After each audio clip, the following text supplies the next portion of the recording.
the beginning. I had just turned 8 when Linda came to work for us as a live-in sitter/housekeeper. Mom had put an advertisement in the help wanted section. Linda was the only one that would work for the salary Mom could afford.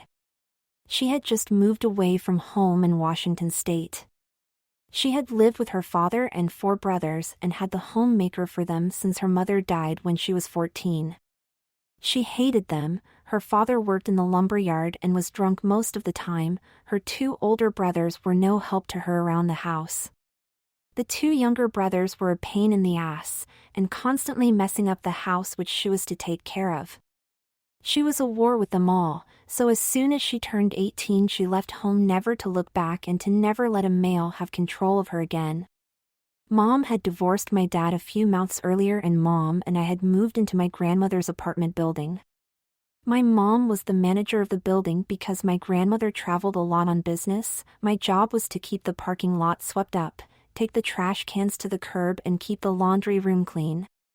Linda had been working for Mom little over a week when Mom asked her if she wanted to make extra money clean out an apartment unit that the family had skipped out owning rent. The mother and daughter left almost everything they owned behind. Linda had finished cleaning the unit and had kept all the clothes in large trash bags. I had finished cleaning the laundry room and was thirsty. I went into our apartment where Linda was going through the bags, sorting them. I asked her, "Can I get a soda?" She snapped at me, "Get your soda and go to your room," not knowing what I had done. I did as I was told, not seeing that side of Linda before. She had never raised her voice at me before. I laid down on my bed trying to think what I may have done to make her snap at me. A few minutes had passed when Linda yelling from the living room, "Take off your clothes and get ready for your bath." Linda was only 5 foot and was about 160 pounds but was very strong in her arms and hands. Her grip was like a vice and she was strong enough to pick me up and throw me across the room if she wanted to. I on the other hand was 4 feet 9 inches, about 100 pounds if that. I have a thin build and not much muscle. I normally took my bath in the evening after dinner, but I was hot from the work outside and did as I was told. I was down to my underwear when Linda came into my room. She had an angry look on her face and was carrying some of the clothes from the trash bags and threw them on the bed. She said, "I told you to get ready for your bath." I replied, "I am." She grabbed me by the arm and sat down, pulling across her lap, holding me down, and began to spank me, saying, "From now on you will do as I say, when I say, and you will not tell anyone what happens when we are alone." As she spanked me as hard as she could, I was screaming for her to stop. I had never been spanked by my mother or father like this. The most I received from them was a swat on the butt. That was all it took for me to behave. She spanked me until at one point I passed out and came to. The whole time she continued spanking. I was crying so hard I wasn't making a sound. It was hard for me to catch my breath. Each blow sent me jerking forward.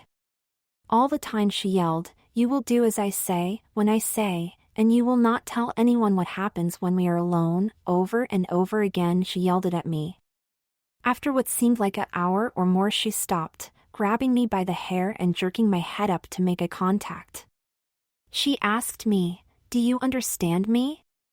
I was crying so hard all I could do was shake my head yes. She said, "I did not hear you," and hit me a few more times. I screamed out, "Yes, I understand you." She was still hitting me. I begged her to stop, saying, "I will do anything you say. Please stop." After I said that, she stopped and helped me up to my feet. I stood there with my underwear down around my ankles, right in front of her. She had both of my wrists in her vice-like hands, looking me in the eyes. I couldn't look her in the face. My head hung down and still crying, tears running down my face. She asked, "Do you understand what I am telling you?" I said in a low shaking voice, "Yes, I understand. How take your underwear off and follow me. It is time for your bath." As I removed my underwear, as Linda was started the bath water, the steam came up from the tub as I entered the bathroom. The water had a sweet smell of roses and was of bubbles. Linda ordered me into the tub. The water was so hot that it made my toes turn pink. "The water is so hot," I complained. She told me to get in and stop complaining. I slowly lowered my body into the tub until I was covered with bubbles. "Now doesn't that feel nice?" Linda asked in a smug voice. I had admit that it did feel good, although I did not tell her that. After sitting there for a few minutes, she retrieved a razor and lady shaving from the under the sink, and told me to lift my leg and place over the side of the tub. I did as I was told, not sure what she was up to. She rubbed shaving cream all over my leg and began to shave it, starting at my ankles and working her way up to where the tub water covered the rest of the thigh, and started doing the other leg. She stopped and handed me the razor, and told me to shave the rest of my body like she showed me. I took the razor and finished the other leg. She had me shave my crotch, and under my arms, my chest, and down the crack of my ass. I was to shave myself every other day. She would see that I did this on a daily basis, and if I missed a spot it would mean trouble for me. After I finished shaving, she handed me a pot scrubber and told me to scrub every inch of my body. She wanted my skin a nice pink color. I scrubbed my body like I was scrubbing a pot or pan, until my skin was a pink color all over, even my feet and toes. She told to stand up so she see what kind of job I did shaving and scrubbing my body. Not bad. Now wash your hair and use conditioner so that your hair is nice and soft. I dried myself off with a large towel that Linda had hung the back of the door. She told me to come back to my room. I wrapped the towel around my waist and joined her. She said, "That's not the way to wrap a towel around you." Taking the towel, she wrapped it up under my arms and tucked it in the front. "That's better. You must start acting like a young lady." I was stunned at her statement, and was going to say, "I am not a young lady," but thought I had better not say anything or she might go off on me again. So I just kept my mouth shut. She said, "From now on, when we are alone, just you and I, your name is Dedra, and you will dress, act, and talk like a young lady. You will not tell anyone about this, or I will kill you and your mom and make it look like someone else did it. Do you understand me?" I looked into her eyes and saw a deadly stare that was as dead as I would be if I did not do what she said. I shook my yes, but that was not good enough. "Answer me," she said. "Yes," I said in a pitiful voice. She said that as soon as your mom leaves for work, 7 a.m., I was to take me bath and shave once a week, wash my hair and put on the outfit that she will lay out for me. In the evening before your mom comes home at 7:30 p.m., you will change at 7 o'clock back into your other clothes, leaving your girl's underwear on underneath. I am going to teach you everything you will need to know to be a young lady, and when you make a mistake or do something wrong you will be punished." It was like a nightmare that I would surely wake up from soon, but it was real and I was scared to death. I stood there looking down at the floor. When the doorbell rang, Linda told me to stay here, while she sees who at the door.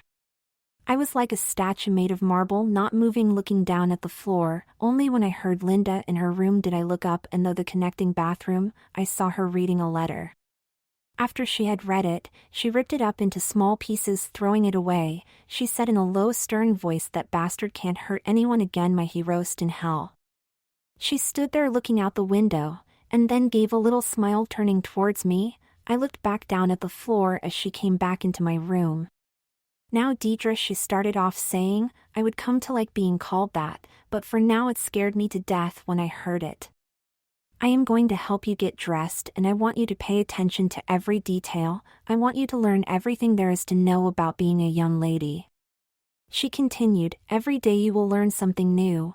I expect you to improve each and every day. If you do not do what I tell you to do or are not trying hard enough, the punishment that you received earlier will be nothing like what will happen if you do not mind me." Linda looked at me, taking her hand, raising my head so to make eye contact. As they did, I tried to look away, but she said, "Look at me." As I did, her eyes looked deep into mine. It made me nervous and I started to shake uncontrollably. She took me into her arms and held me tight. I did not like that. The only one in my family that did that was my grandmother, and I liked that, but only from her, no one else. My mom never hugged, neither did my dad, and I wasn't used to someone hugging me. Linda whispered in my ear, "It is going to be all right, and we are going to have fun dressing you up in pretty things, and you will come to like it. I know you will." Her words were no comfort to me. I just stood there, arms to my side like a rag doll that she could play with. Still shaking with tears running down my face, she released me and stood up, turning towards the bed and eyeing the clothing laid across it. She started to go through the pile of panties and picked out a pair of white lace with ruffles across the rear, but changed her mind, tossing them aside. She took another pair out of the pile and held them up. "These are the ones I was looking for," she said to herself, but loud enough. I was starting to cry all over again as she bent down and held them open for me to put on. I was so scared that I could not keep my balance trying to steady myself one foot. She told me to hold on to her shoulder for balance, but I did not want to touch her. So I reached for the chair that was nearby and held onto it. I put one foot then the other in the panties as Linda slowly raised them up to my waistline, then taking a step back she looked at the small bulge in my panties. She scathed her head and was thinking about what to do with my small boyhood. After a minute or so she told me to stay put, she will be right back, and left the room. When she returned she had a pink ribbon in her hand. She bent down to her knees and pulled my panties down halfway to my knees. She took hold of the ribbon and folded it half, taking the folded end and started to wrap it around the base of my little dick. Around and around she wrapped it until the head was the only thing left showing. Tying the two ends together, she took the rest of the ribbon ends and tucked them between my legs, forcing my legs apart. As I did, her hand touched the head of my penis. It sent a shiver up my spine. She reached around and pulled them tight up and back, forcing my penis to disappear. After she was sure that it could not be seen, she took one end in each hand and crossing them, she wrapped them under the cheeks and pulled them tighter, making my ass full and wide like a young girl's. She tied it off under my belly button, it a small bow. She sat back on her knees and looked at her handiwork. She said, "Now that is much better, now isn't it?" Not sure if she was wanting me to answer her, I said nothing. She pulled the girl's panties back up and said, "You look like a real girl, you even have a small slit showing like you have a virgin's." I started to cry, the tears running down my face. This time I did not try to hide it. I just cried out loud as she reached for a girl's bra that matched the panties. She showed me how to put it on upside down and inside out, hooking it in front and turning it around. Still crying and now shaking as she pulled up the straps. I wanted to run away, but dressed in this, where would I go? I could not do anything to stop what was happening to me. Linda stopped after the bra was in place and adjusted correctly, and sat down on the bed in front of me. She looked me deep into my eyes. I turned away from her stare. She took me gently by my chin and turned my head back to face her staring eyes. She did not say a word for the longest time, just looked into my eyes. I was doing my best not to look at her when she broke the long silence and said, "There is nothing to be ashamed of. You are a girl and you need to start to dress," and acted like one. If she was trying to comfort me, it was not working, nor was it making me calm down. She told me to stop crying or I will be punished, like I was earlier. That put a quick end to any sound coming out of me. I was still crying but not making a sound, but the tears gave me away. She did not say anything about it, or act like she didn't cared. She picked up 2 foam rubber falsies that were in the pile of clothes. She said, "These will give you a head start on becoming a girl," as she placed them under the cups of the bra. I watched as she had told me to, but was disgusted at the change that was happening to me. She took a step back to check out how I looked so far. "Very pretty," she said, with a sly smile. I was wearing white panties with little pink dots and a matching bra. That was a 32A junior's. I had a shape of a preteen girl, 12 or a little older. After approving what was done so far, she rummaged through the pile and pulled out a pair of nude panties hose. With a smile, she told me to sit down on the chair. She said, "Now watch me very closely. I want you to learn how to put panties or stockings on without putting a tear or run in them." I watched closely as she rolled one leg of the panties hose up. She told me to point my toes as she placed the seam of the hose across the tip of my toes. She carefully unrolled the leg until it was just under my knee. She told me to do the other leg like she had showed me. I made sure I did exactly like she did the other leg. After I had got it up to where the panty part was even, she showed me how to pull it the rest of the way up. As I was pulling them up, the feeling of the panties hose and my freshly shaved legs felt so wonderful and silky smooth. She picked out a pair of little girl's lace ankle socks and put them on me. Then she said, "Now for your shoes." She had several picked out sitting next to the bed. I did not say anything, but they all were high heels and was unsure that I could walk in them. She picked out a pair of white sandals with ankle straps that had at least a 3-inch heel. She hadn't sit down as she showed me how to put them on. She then had me take hold of her arms and stand up. As I did, I almost fell when I was standing up straight. It was hard to balance on the high heels. She held my hands as we walked around the room. After 3 or 4 times around, she suddenly let go and I was on my own. Surprisingly, I was doing pretty good until I caught my heel on a torn part of the carpet. I fell onto my knees. I was afraid that I had torn my panties hose and Linda would punish me, but luckily I didn't. She told me to get up. As I did, I had a hard time doing so. She did not help me, saying you have to learn to do things by yourself. After I had gotten to my feet, she told me that I have to watch where I am walking and where I place my shoe to make sure things like this don't happen again. I walked around the room a few more times when Linda stopped me and said, "We got to finish getting you dressed." She had hung a dress on the back of the door that I hadn't seen. She said, "This is Dedra's first dress," holding it up. I was so embarrassed that I started to cry again. She stopped and hung the dress back up, saying, "I almost forgot." She started picking the pile again and pulled out a pair of white sissy lace bloomers. The boat was covered with rows of lace and around the trim. The kind a baby or very young girl would wear. The tears were running down my face. After seeing the dress, I knew that the bloomers would be visible with the dress on. She held the bloomers so I could put my shoes through the legs openings without tearing them. I put my hand on her shoulder to balance myself. After she had pulled them up, she had me turn around so she could see how they looked, making the comment, "Very pretty." I was still crying and could not stop, shaking from head to toe. She took down the dress and took it off the hanger. She unzipped it and had me raise my arms. The dress was a white little girl's dress. It was covered with lace, very short, and had a petticoat liner, which made the hem of the dress flare out, puffy lace sleeves, and a big lace tie that tied in the back. As she slid the dress over my head, it seemed too tight for me, but after it was all the down, it wasn't as tight as I had thought. She zipped it up and tied a big bow in the back, making my falsies stand out, giving me more of a girly shape. The bottom of the dress was so short that my lace panties were showing almost up to the waistband. Linda went back to the pile looking for something, that when she couldn't find it, it made she agree. She was muttering something like, "I know they were here." After looking for over 5 minutes or so, she stopped looking for whatever it was and told me to stay here, that she would be right back. She returned shortly with a pair of white gloves, like kind girls wear to church on Sunday. She started to put them on me, and stopped, saying that I need to polish my nails, but that it was too late for that because I had my shoes and hose on already. "We will do that tomorrow." That started me crying again. The thought of having to do this all over again was more than I could take. I finally broke my silence. I asked her, "I have to dress up like a girl again tomorrow?"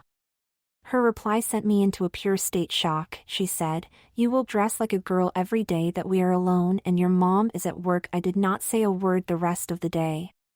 It was like I was in a nightmare and I could not wake up. I was crying and shake all over. She put the gloves on and told me that I needed a little makeup. She left and returned with a large makeup box. As she rummaged through it picking out items, I just sat there looking at her. There was a serious look to her face that scared me. It was a look that said, "I am not messing around. I mean what I say, and I will do anything to you that I want, when I want." I was crying with the tears streaming down my face, and my hands were shaking so bad. I tried to take a drink of my soda that I could not hold it to my mouth. She started to apply a light pink blush to my cheeks, saying, "You need a little color to your face." Then a little white eyeshadow just below the brow line, a light coat of brown mascara, and a light pink lipstick. She looked over her makeup job, saying, "That's better." "How for the final touch?" she said to herself, taking a blonde wig off a foam head that she had hidden behind some things on my dresser. It was a little longer than shoulder length, had small tight curls, and long bangs that were curled upwards away from the eyes. She stood up and took a step back, then told me to turn around slowly. As I did, I could feel her staring at me. "Very, very pretty young lady you are, Dedra," she said as I turned around for her enjoyment. "You into to your mother's room and take a look at Dedra for yourself," she said. I slowly walked into my mom's room where she had mirrored closet doors, so I could see myself fully from head to toe. I closed my eyes, afraid to see what I looked like. I turned toward the mirror and slowly opened my eyes. I did not recognize the girl standing in the mirror in front of me. I felt the tears start building up inside of me as I slowly turned around, staring at the mirror. I was looking at a pre-teenage girl, dressed like the girls I had seen at church, except for the very short dress that showed almost my entire ass. That part looked like a little girl around 3 or 4 with the lace panties. I was crying and my mind was racing, thinking that I was going to have to dress like this every day that my mom was gone to work, or when Linda and I were by her alone. Linda came into the room and asked me what I thought about how I looked. I just looked up at her for a second and ran out of the room. I ran into my room and fell down on the bed crying and screaming, "I don't want to be a girl." Well, that was my first dress. After that day I learned everything there was to learn about dressing, acting, walking, talking like a girl. I had to read teen girl and women's magazines and was quizzed about the stores. This went on for over 2.5 years. Until Linda met a Marine at a Thanksgiving dinner one year. After they got married, she disappeared, never to be heard from again. She did leave me clothes she had bought me and a daily journal that she had kept during the time she was working for my mom. It was a very detailed account of my life as Dedra. I did not know why she left it for me, but I kept it until I was 17 or 18. I must have read it 1,000 times, keeping it hidden away, not showing it to anyone.